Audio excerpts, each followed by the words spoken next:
бізде бүгін холодильник патрубка жарылып кеткен.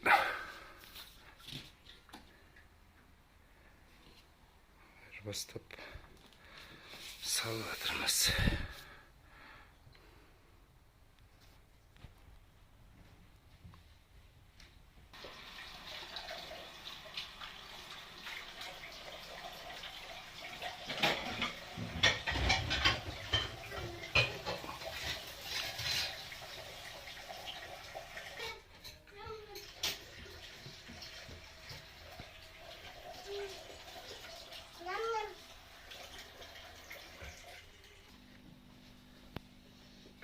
Camı pastırıp oldu.